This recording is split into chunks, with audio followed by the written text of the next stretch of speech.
నిరీక్షణ prayer house మరియు centre సంఘముల తరపున కృపాసత్య సంపూర్ణుడైన యేసుక్రీస్తు నామములో మీ అందరికీ నా శుభములు. ఈ దినపు దేవుని మాట 2వ సమూయేలు గ్రంథము 2వ అధ్యాయం 6వ వచనం.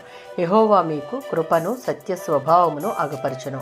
2వ సమూయేలు గ్రంథం 2వ అధ్యాయం 5-6 వచనాలలో యాబేష్గిలాదు వారు సౌలును పాతిపెట్టారన్న సంగతి దావీదు తెలుసుకుని వారు చేసిన ఈ పని ద్వారా సౌలుకు ఉపకారం చేశారని వారిని ప్రశంసించారు.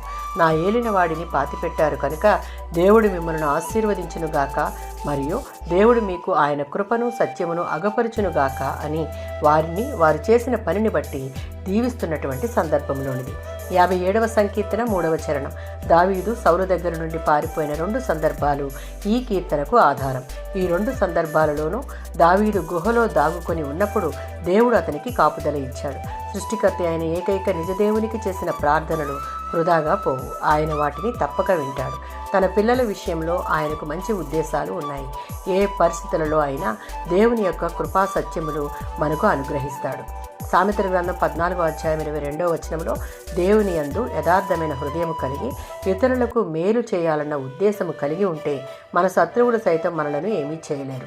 దేవుని యొక్క కృప మరియు సత్యములు మనలను విడిచిపోవు. అప్పుడు దేవుని దృష్టి యందును మనుషుల దృష్టి యందును దయనుంది ఇతరుల ముందు దేవుని ఘనపరిచే విధమైన ప్రవర్తన మనము కలిగి ఉంటాం.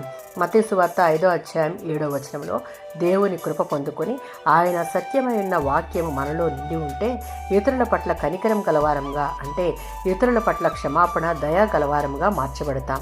దేవుని యొక్క కనికరాన్ని పొందుకునే వారముగా మనం దీవించబడతాం. ఆమేన్.